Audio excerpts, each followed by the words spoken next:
안녕하세요. 보상가 배상TV 교통사고 전문 변호사 장슬기입니다. 교통사고 합의는요. 일단 사인하고 나서 번복하기는 매우 어렵습니다. 합의 당시에 미처 파악하지 못한 손해가 있었다고 해도 추가 청구가 쉽게 되진 않거든요. 그래서 합의는 신중하게 해야 되는 겁니다. 그런데 만약 합의를 할 때 전혀 예측하지 못했던 중대한 손해가 발생한 경우라면 그때도 추가 청구가 안 될까요? 그건 아닙니다.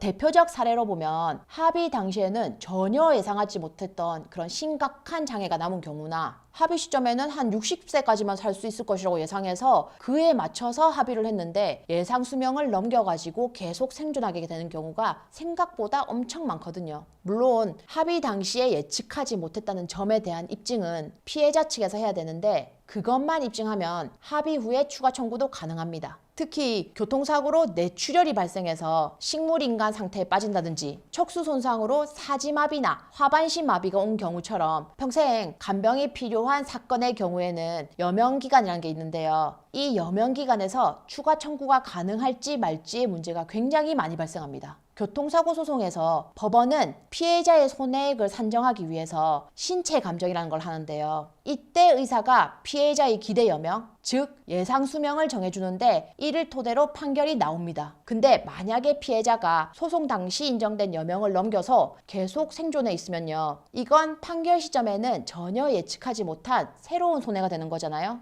왜냐하면 개호 환자의 그런 수명 연장은 당연히 그만큼 치료비 부담이 늘어나는 거고 간병비 역시 계속 지출되는 걸 의미하는 거니까 피해자의 가족분들 입장에서는 상당히 큰 금전적 손해거든요. 이런 경우에는 추가적으로 소송을 제기해서 현재 피해자의 신체 상태를 토대로 여명기간을 다시 산정해야 되는 건 당연하겠죠. 그리고 늘어난 여명기간 동안 발생할 간병비랑 치료비도 추가로 청구해야 되는 거고요. 저희 보상가 배상에서 진행한 소송 중에 교통사고 마비 환자의 후발 손해를 인정한 판례가 있는데요. 이분은 교통사고로 척수 손상이 생겼고 결국 전신마비가 된 분이세요.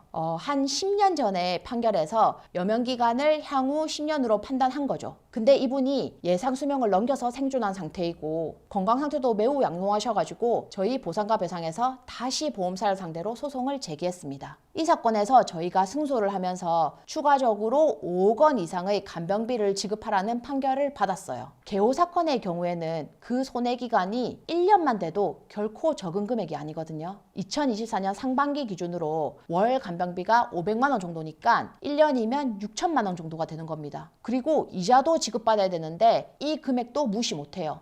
보통 1차 소송의 여명 종료일 다음 날부터 이번 소송의 판결일까지 연 5%의 지연이자가 적용되니까 결국 판결금이 5억이면은 이자만 계산한다고 하더라도 약 8천만 원이 더 지급되는 거죠. 이런 사례처럼 과거에 보험사랑 합의를 했는데 현재에는 그 당시에 예측하지 못한 후발 손해가 있는 경우라면 추가로 청구가 가능한지를 꼭 확인하셔가지고 본인의 권리를 지키시면 좋을 듯 합니다. 오늘은 교통사고 후발 손해, 특히 개호 사건에서 추가 손해의 입증의 중요성에 대해서 설명을 드렸는데요. 합의 당시에는 예측하지 못했지만 상황이 달라져서 너무 큰 손해가 발생하고 있다면요. 주저 말고 추가 보상을 요구하셔야 한다는 거 꼭 기억하시길 바랍니다. 오늘 영상과 관련해서 궁금한 점이 있으시면요. 네이버 보상가 배상 카페나 홈페이지를 참고하시거나 상단의 전화번호로 연락을 주시면 자세하게 상담해 드리도록 하겠습니다. 오늘 영상은 여기까지고요. 내일 또 새로운 주제로 찾아뵙겠습니다. 오늘 또 끝까지 시청해 주셔서 감사드립니다.